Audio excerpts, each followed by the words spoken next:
시대가 어렵고 삶이 퍽퍽하고 힘들 때 사람들은 영웅을 원합니다. 이런 영웅을 원하는 마음은 그 영웅을 통해서 현실을 벗어나고 싶기 때문입니다. 그 영웅을 통하여 이루어지는 일들을 통하여 내가 대리 만족을 누리길 원하고 바라기 때문이죠. 미국의 도널드 트럼프 전 대통령이 강한 이 미국 영웅주의를 표방하면서 백인 노동자에게 지지를 받았던 것도 이런 시대적인 상황과 또 그 상황을 바꾸기를 간절히 원하는 그런 영웅에 대한 바라는 그런 심리적 요인이 크게 작용한 덕분입니다. 영웅이 되기 위해서는 그만한 능력이 있어야 합니다. 그것이 선천적인 능력이든 후천적인 능력이든 남들과 다른 특별함과 비범함이 요구됩니다. 그렇다 보니 사람들의 심리가 특별한 영웅을 만들기 위해 자꾸 포장하고 덧씌우기를 하며 또 그렇게 평범한 사람과는 다른 무언가가 그들에게 있는 것처럼 그렇게 만듭니다.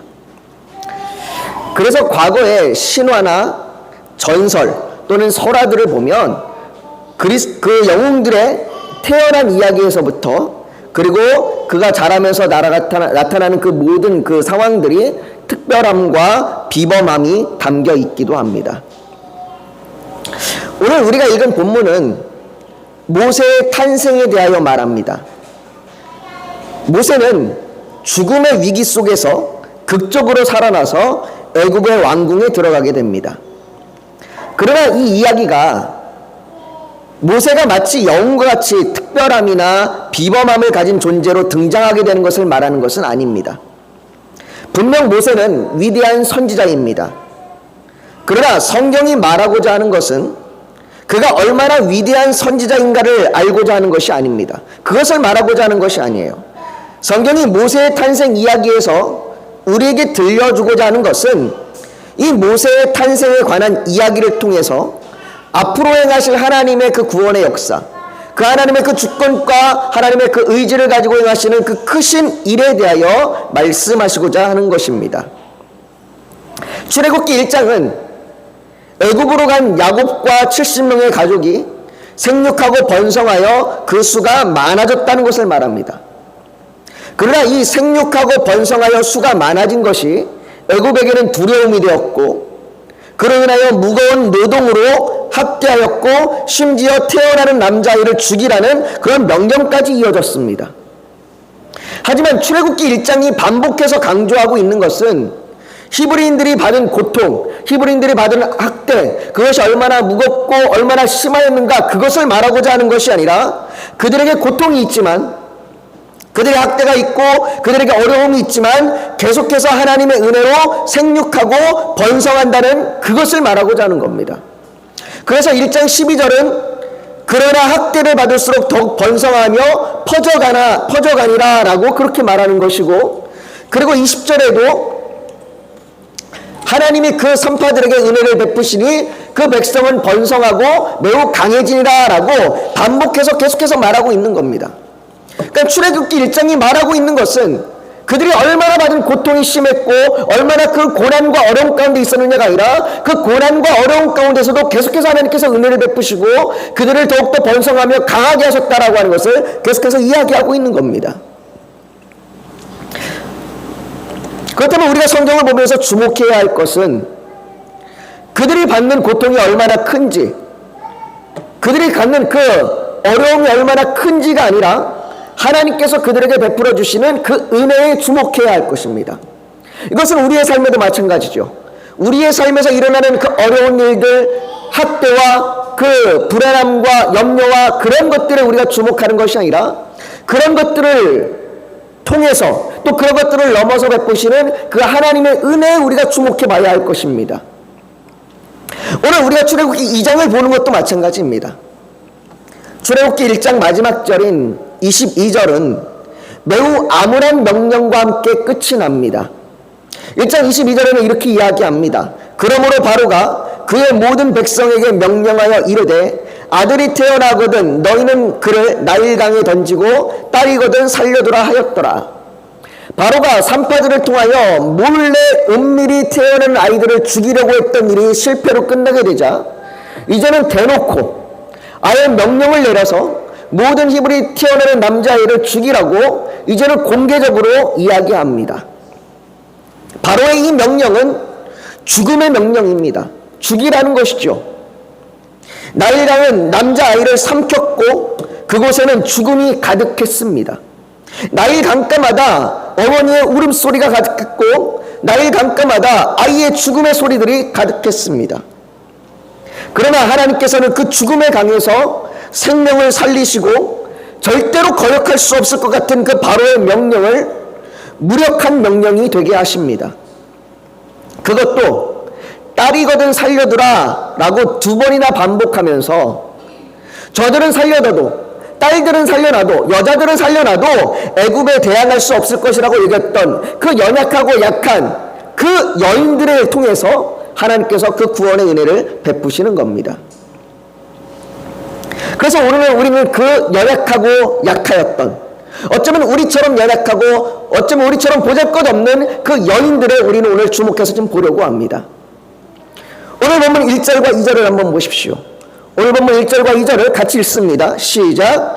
레위 가족 중 한 사람이 가서 레위 여자에게 장가들어 그 여자가 임신하여 아들을 낳으니 그가 잘생긴 것을 보고 3달 동안 그를 숨겼으나 여기 첫 번째 여인이 나옵니다. 이 여인은 레위 여자입니다. 이 여인에게 레위 가족 중 한 사람이 장가를 들었습니다. 그리고 이 여인은 임신하여 아들을 낳았습니다. 레위 여자가 레위 남자와 결혼해서 아이가 태어났으니 이 아이는 분명히 레위 지파에 속한 히브리인입니다. 히브리인의 아이인 거죠. 게다가 이 아이가 남자아이니까 이 아이의 운명은 이미 결정된 거나 다름이 없습니다. 이 아이의 운명이 어떻게 되는지 우리는 너무나 잘 알 수 있습니다. 이 아이에게 기다리는 것은 나일강의 죽음이 입 벌리고 기다리고 있는 것 뿐입니다. 그런데 2절 끝에 보면 뭐라고 얘기하냐면 우리가 조금 전에 읽었지만 그가 잘생긴 것을 보고 3달 동안 그를 숨겼다라고 말합니다. 여러분, 그가 만일 그 태어난 아이가 못생겼으면 숨기지 않고 바로 나일강에 버렸을까요? 그런 엄마가 어디 있겠습니까? 도대체 이제 갓 태어난 아이가, 이 갓 태어난 갓난 아기가 얼마나 잘생겼길래 성경에 잘생겼다고 그렇게 말하는 것일까요? 앞에서 제가 서두에서 말씀드린 것처럼 아이를 낳고 보니까 태어나면서부터 보니까 이 아이가 범상치 않은 이런 비범함을 가지고 있는 특별한 아이다라고 하는 그런 특별한 존재로서 잘생겼다라고 그렇게 말하고 있는 것일까요? 그리고 하나님께서 쓰시는 사람이니까 이렇게 태어날 때부터 범상치 않은 그 특별함을 가지고 태어난 것일까요?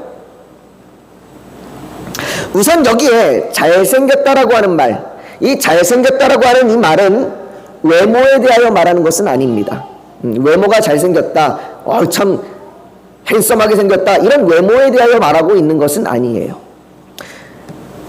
이 잘생겼다라고 하는 말의 히브리 원어가 토부라는 말입니다. 이 토부라고 하는 말인데 이 똑같은 표현이 창세기 1장 31절에 사용됩니다. 우리 창세기 1장 31절을 같이 한번 읽습니다. 시작. 하나님이 지으신 그 모든 것을 보시니 보시기에 심히 좋았더라. 여기서 말하고 있는 좋았더라라고 하는 말, 이 말이 토부입니다. 이 좋았더라라고 하는 말이 바로 앞에서 얘기했던 잘생겼다라고 하는 말과 같은 얘기예요. 그러니까 엄마가 이 아이를 낳고 보니까 이 아이가 잘생겼다라고 하는 말은 이 아이를 낳고 보니까 이 아이가 너무 좋다는 거예요. 이 아이가 너무나 좋았더라. 내게 너무나 기쁨이요, 내게 너무나 사랑스럽고 내게 너무나 소중한 존재라는 거예요. 여러분들 부모의 눈에 안 이쁜 아이가 어디 있겠습니까? 제가 태어났을 때 저희 아버지가 저를 보고 뭐 이렇게 생겼어 이렇게 말씀하셨다고 합니다. 그러나 뭐 이렇게 생겼어 라고 그렇게 보일지라도 여전히 그 부모의 눈에는 사랑스러워 보이는 겁니다. 우리가 지나가면서 볼 때 정말로 이 아이는 이쁘네요 라는 말이 안 나올 그런 모습으로 생긴 아이들도 간혹 있습니다. 그러나 그런 아이도 부모의 눈에는 이뻐 보입니다. 부모의 눈에는 다 소중해 보이고 이뻐 보이는 거죠. 이 부모는 이 아이가 너무나 사랑스럽고 너무나 이쁜 겁니다. 다른 사람들이 어떻게 보는지 평가가 중요하지 않아요. 다른 사람의 기준, 다른 사람의 판단은 중요하지 않아요. 다른 사람의 눈에 봤을 때는 그 아이가 이뻐 보이지 않을지라도 그 부모에게는 그 아이가 소중한 겁니다. 내가 사랑하는 아이, 내게 너무나 소중한 아이인 거죠. 그래서 숨기는 겁니다. 이 아이가 너무나 소중하고 너무나 사랑스러워서 그 바로의 무서운 명령이 있지만, 바로가 죽이라고 얘기하는 그 엄한 명령이 있지만 그 명령에도 불구하고 숨기는 겁니다. 여러분, 저와 여러분도 이 아이와 마찬가지입니다. 하나님께서 우리를 보시며 좋았더라 라고 말씀하셨습니다. 하나님이 저와 여러분들을 보면서 내가 너를 보니 심히 좋았다, 내가 여러분들 보니 심히 아름답다 라고 말씀하십니다. 내 마음에 드는, 내 마음에 합당하다 라고 말씀하십니다. 하나님께서 그렇게 우리를 사랑하시기 때문에 그 우리를 향한 그 사랑이 예수 그리스도를 십자가에 내어주기까지 사랑하시는 그 사랑 아닙니까? 세상의 평가와 세상의 판단은 자꾸 우리를, 그 세상의 기준은 자꾸 우리를 억눌리게 합니다. 자꾸 우리를 주눅들게 하고 두렵게 합니다. 세상이 자꾸 우리를 향하여 말하는 것이 뭡니까? 부족하다는 겁니다. 넌 이것도 부족하고 이것도 부족하다. 너는 학력도 부족하고 재력도 부족하고 넌 능력도 부족하고. 그래서 우리를 자꾸 열등감에 빠지고 우울감에 빠지게 만듭니다. 그러나 여러분, 세상의 그 소리에 맞서서 상처받지 마십시오. 하나님께서는 우리를 향하여 말씀하십니다. 너를 너무나 사랑하고 너를 너무나 소중하게 여긴다. 너는 나의 하나밖에 없는 존재다라고 그렇게 말씀하십니다. 내가 너를 얼마나 사랑하시는지, 내가 내 아들을 너에게 줄 때까지, 내가 내 아들을 너에게 내어줄 정도로 내가 너를 사랑하였다라고 그렇게 우리에게 말씀하십니다. 여러분, 우리가 아까 찬송가 391장을 찬양 드렸잖아요. 그 찬양하면서 우리가 고백했습니다. 오 놀라운 구세주 예수 내 주, 참 놀라운 그 참 능력이 주시로다. 그 주께서 큰 바위 및 안전한 그곳으로 내 영혼을 숨기시네 라고 말씀하십니다. 하나님께서 우리가 너무나 소중하고 하나님께서 우리가 너무나 사랑스럽기 때문에, 우리가 그렇게 좋았더라, 잘생겼다 라고 말씀하시기 때문에 우리를 안전한 곳으로 숨기시는 겁니다. 이 어머니가 아이를 석 달 동안 숨기는 것처럼 하나님께서 우리를 이렇게 숨기시고 보호하시는 것입니다. 하나님께서는 사랑하시는 자를 숨기시고 지키십니다. 여러분, 이 엄마가 아이를 3개월 동안 숨기는 것이 얼마나 두렵겠습니까? 혹이라도 남자아이라는 것이 들통이 나면 바로 이 아이를 빼앗겨버리게 될 것이고, 그리고 그 아이는 바로 나일강에 던져지게 될 겁니다. 아이뿐이겠습니까? 바로의 명령을 어긴 그 부모 역시 어쩌면 죽음을 면치 못할지도 모르겠습니다. 그러니 그 3개월 동안이, 그 석 달 동안 너무나 이 아이가 소중해서 숨기지만 그 상황이 얼마나 두렵고 떨리겠습니까? 그런데 히브리서 11장 23절은 이렇게 이야기합니다. 우리 같이 읽습니다. 시작. 믿음으로 모세가 낳았을 때에 부부모가 아름다운 아이임을 보고 석 달 동안 숨겨 왕의 명령을 무서워하지 아니하였으며, 왕의 명령을 무서워하지 아니하였답니다. 이 말이 두려움이 없었다는 말이 아닙니다. 여전히 두렵습니다. 여전히 걱정이고 여전히 염려가 가득한 거죠. 어떻게 두렵지 않고 어떻게 무섭지 않을 수 있겠습니까? 그런데 믿음으로 무서워하지 아니하였다는 말은 아무런 걱정 없이 괜찮다라고 하는 말이 아니라 그 사랑이 그 두려움을 이기는 겁니다. 그 부모를 향하여 너무나 소중하고 너무나 이 자녀가 너무나 사랑스럽기 때문에 그 아이를 숨길 정도로, 숨겨도 괜찮을 정도로 그렇게 그 두려움을 이기는 겁니다. 요한일서 4장 18절은 말합니다. 사랑 안에 두려움이 없고 온전한 사랑이 두려움을 내어쫓나니. 부모가 아이를 사랑하는 그 사랑 때문에, 더 나아가 자신의 백성을 사랑하시는 그 하나님의 사랑에 그 아이를 맡겨드리는 겁니다.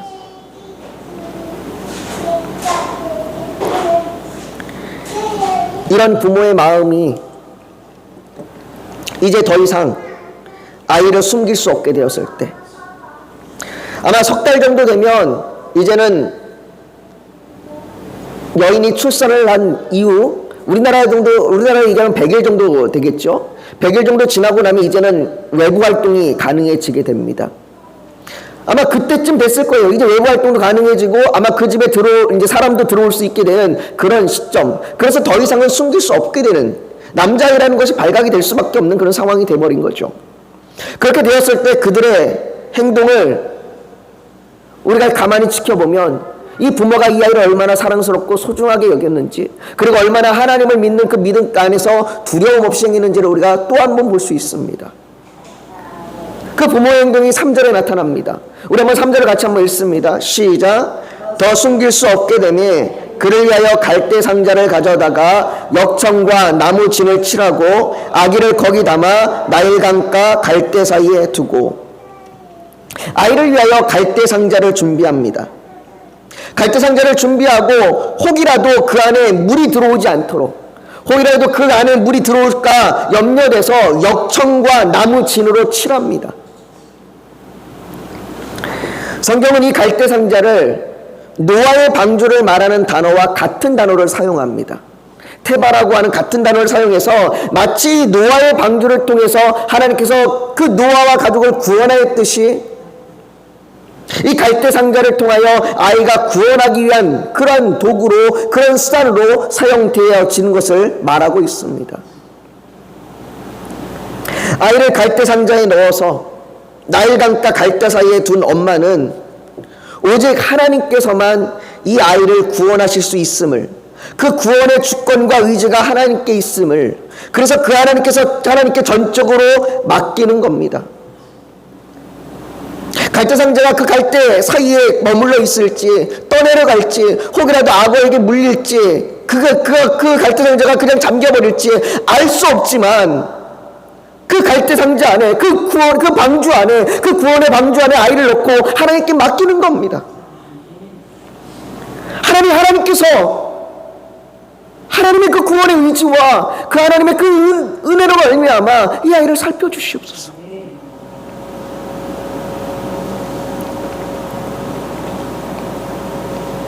갈대 상자를 갈대 사이에 두고 돌아선 엄마의 뒤로 멀찍이 또 한 여인이 등장합니다. 4절을 한번 보십시오. 4절에 이렇게 이야기합니다. 그의 누이가 어떻게 되는지를 알려고 멀리 섰더니. 아이에게 누이가 있었습니다. 이 아이에게는 누이 말고도 형도 하나 있습니다.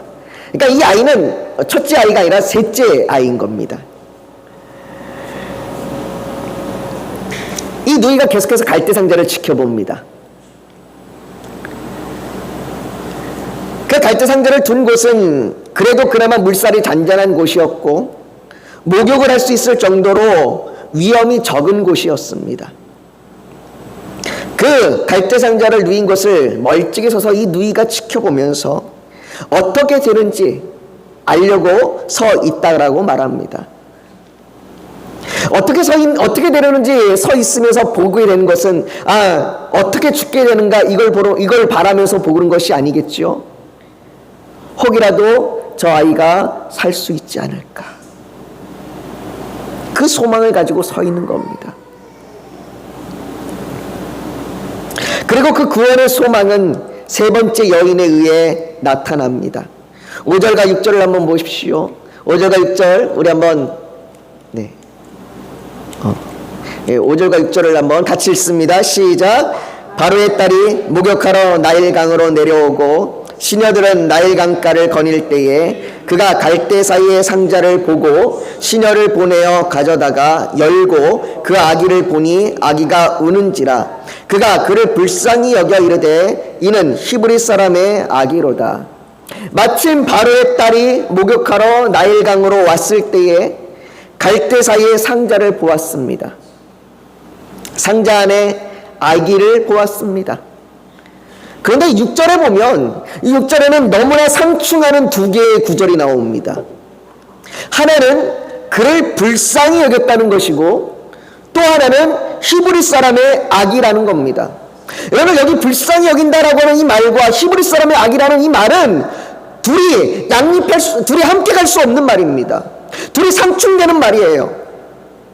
여러분, 이 여인이 바로의 딸입니다. 이 바로의 딸이 그 아버지 바로의 명령을 모를 리가 없습니다. 바로의 명령은 히브리 사람의 아이는 죽이는 겁니다. 남자아이는 죽이라고 명령했습니다. 그 명령을 모를 리 없습니다. 그러니 이 아이에는 마땅히 죽어야 하는 아기입니다. 그런데 그 죽어야 하는 아기를 바라보면서, 히브리 사람의 아기를 바라보면서 그 여인의 마음 안에 이 아이는 죽어야 되는구나, 이 아기는 죽어야 마땅하다, 이 마음이 아니라 너무나도 다른 마음인 불쌍히 여기는 마음이 들어옵니다. 그를 불쌍히 여겼습니다.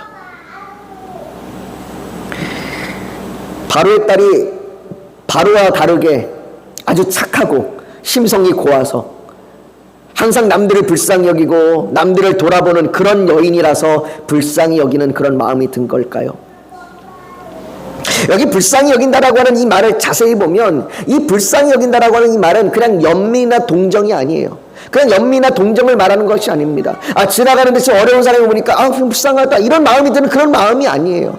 저 사람을 좀 도와줘야 되겠다 그러고 그냥 동정하는 이런 마음이 아니라, 여기서 얘기하는 불쌍히 여겼다는 말은 그냥 가엾게 여긴 정도가 아니라 긍휼히 여긴다라고 하는 말입니다. 그리고 이 긍휼히 여긴다라고 하는 이 말은 하나님께서 우리를 향하여 긍휼히 여기심은 그 말과 같은 의미의 말입니다. 그러니 지금 이 여인의 말에, 이 바로의 딸의 마음에 어떤 마음이 든 거냐면 하나님께서 우리를 향하여 긍휼함을 베푸시는 그 긍휼한 마음이 지금 여인 안에 들어간 임한 거예요. 이 여인의 마음에 든 거예요.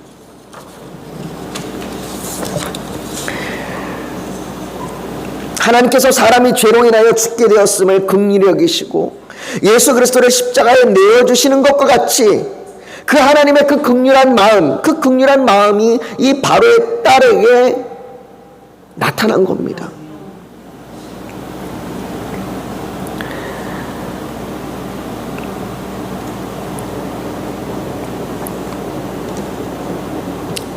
이 마음은 바로의 딸에게 원래 있던 마음이 아닐 겁니다.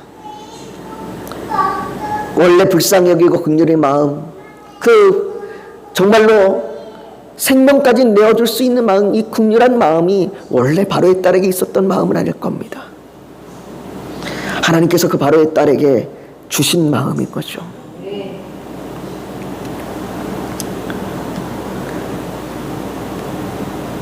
그리고 소망으로 서서 그 모든 광경을 지켜보던 아이의 누이가 바로의 딸에게 다가가 이렇게 말합니다. 그의 누이가 바로의 딸에게 이르되 내가 가서 당신을 위하여 히브리 여인 중에서 유모를 불러다가 이 아기에게 젖을 먹이게 하리이까. 여러분, 지금 타이밍이 아주 기가 막힙니다. 여러분, 바로의 딸이 아이를 건져내자마자 그 아이를 바라보면서 바로의 딸에 긍휼한 마음이 생깁니다. 그리고 그 긍휼한 마음이 생겨서 이 아이를 어떻게 할까 그렇게 여기고 있는 그 순간 한 여자아이가 달려와서 그 아이를 위하여 유모를 데려가야 할까 이렇게 말합니다. 여러분, 이렇게 완벽한 타이밍이 어디 있습니까?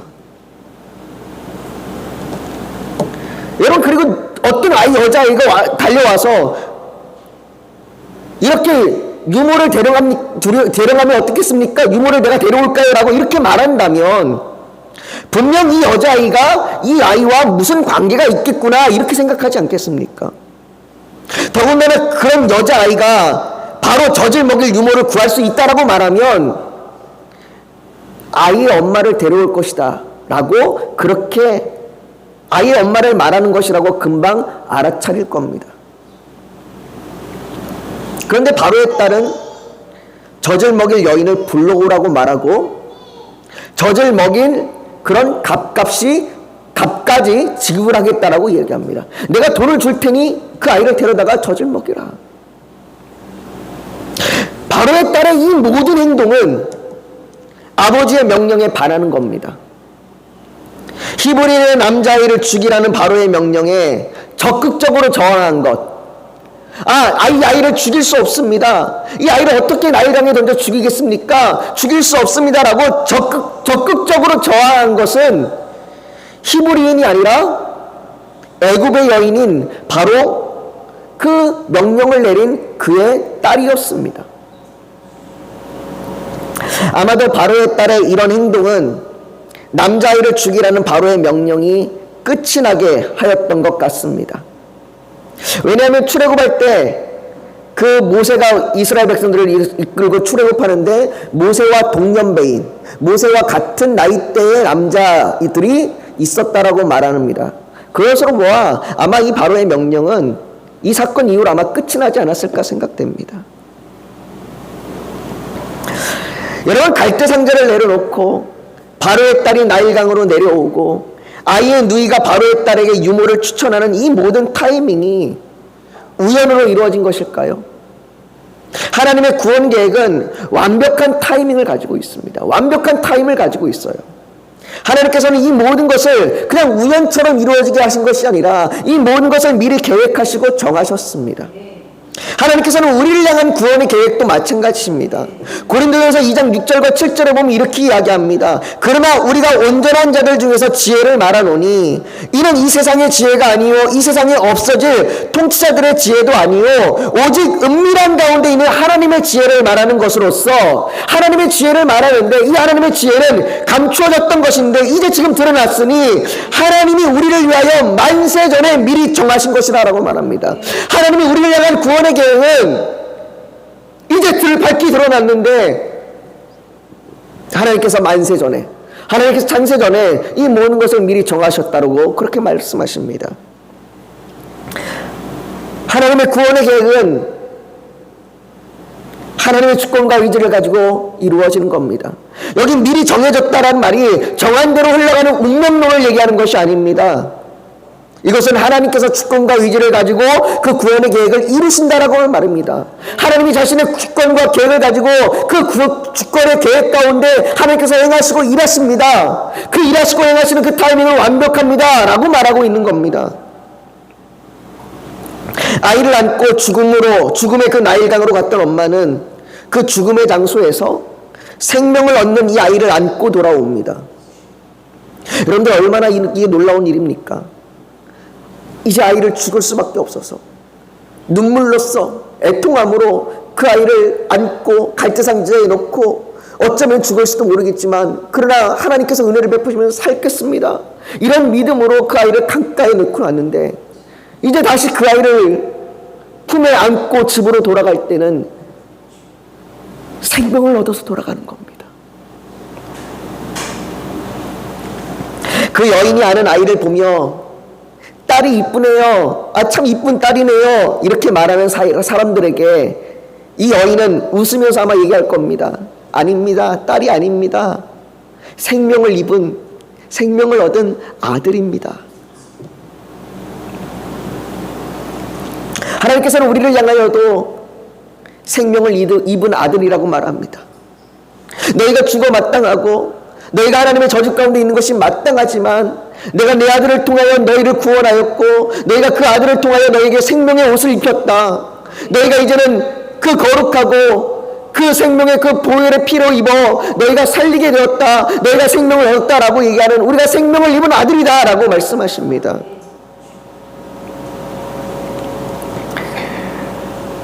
아이가 젖을 때까지 어느 정도의 기간이었는지 알 수 없지만 10절은 그 아기가 자라매 바로의 딸에게로 데려가니 그가 그의 아들이 되니라. 그가 그의 이름을 모세라 하여 이르되 이는 내가 그를 물에서 건져내었음이라 하였더라 라고 말합니다. 여기 처음 이름이 등장합니다. 모세라는 이름이 등장하죠. 여러분들 이 출애굽기 2장 1절에서부터 10절까지 읽을 때에 이름이 전혀 등장하지 않아요.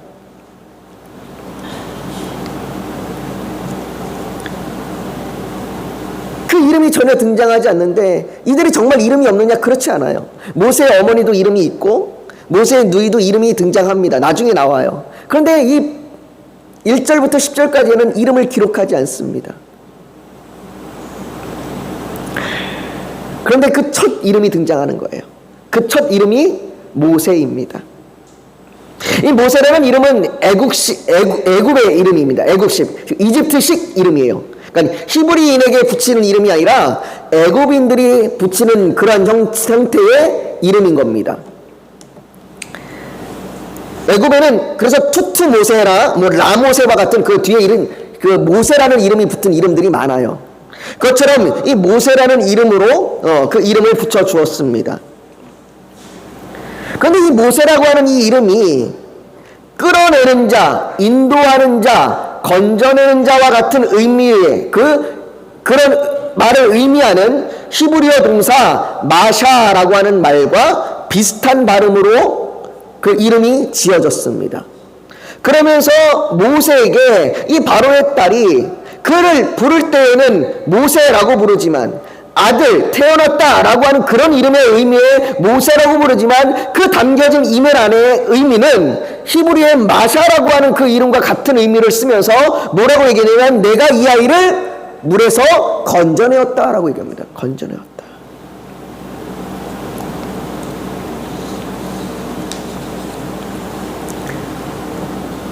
그리고 이 모세라는 이름을 통하여 우리가 얻게 되는 이 또 한 가지는 이 모세라는 이름을 통하여 하나님께서 건져내온 바 되었다라고 말하는 것처럼 이 아이의 운명을 통하여 하나님께서 앞으로 이스라엘을 어떻게 구원하시는지를 그의 백성을 인도하시는 그 놀라운 하나님의 그 섭리를 미리 보여주시는 겁니다. 하나님께서는 이 모세를 갈대에서 건져내어내신 것처럼 앞으로 이스라엘 백성들을 갈대라 부르는 홍해에서 건져내실 겁니다. 그 하나님의 놀라운 구원의 섭리를 미리 보여주고 있는 거예요. 사랑하는 성도 여러분, 오늘 우리가 읽은 본문에 아까도 말씀드렸던 것처럼 모세 외에는 다른 여인들의 이름이 등장하지 않습니다. 이렇게 다른 여인들의 이름이 등장하지 않는 것은 모세에 집중하게 하기 위한 이유가 한 가지 있을 것이고 또 한 가지는 성경에서 대부분 이렇게 이름이 등장하지 않을 때는 그 이름에 나를 대입해 볼 수 있습니다. 우리는 하나님의 구원을 소망하며 애통함으로 갈대 상자를 준비하며 하나님께 맡기는 엄마일 수 있습니다. 어떻게 행하실지 어떻게 저 아이를 살릴지를 기대하며 소망으로 서 있는 누이일 수 있습니다. 또한 하나님의 긍휼하심을 입은, 그래서 당연히 지겨 마땅하고 당연히 버려 마땅하지만 그러나 그 하나님의 놀라운 긍휼하심이 우리가 입혀짐을 받은 바로의 딸일 수도 있습니다. 하나님께서 새 여인을 통하여 모세를 구원하신 것 같이 하나님께서는 지금도 그분의 뜻과 그분의 구원 계획을 이루어 가십니다. 그리고 그 하나님의 계획에 이 새 여인을 사용하셨던 것처럼 바로가 상대적으로 여기지도 않았고 두려움으로 여기지도 않았고 보잘것없이 여겼던, 그래서 살려다도 괜찮다라고 여겼던 이 여인들을 통하여 하나님의 구원의 계획을 이뤘던 것처럼 하나님께서는 어쩌면 우리 연약한 우리를 통하여 세상이 우리를 향하여 거들떠도 보지 아니하고 우리가 세상에서 영웅이 되는 것도 아니고 우리는 너무나 그저 평범하고 너무나 부족하여 우리는 날마다 쓰러지고 주저앉는 그 연약한 자들이지만 그러나 이런 날 우리를 통하여 우리에게 믿음을 갖게 하시고 소망을 주시고 긍휼하심을 입으셔서 하나님의 그 생명을 건지는 일에 우리를 함께 동참하시고 사용하게 하실 줄 믿습니다. 우리가 오늘 그 하나님 앞에 좀 같이 지금 기도하며 나아가길 원합니다.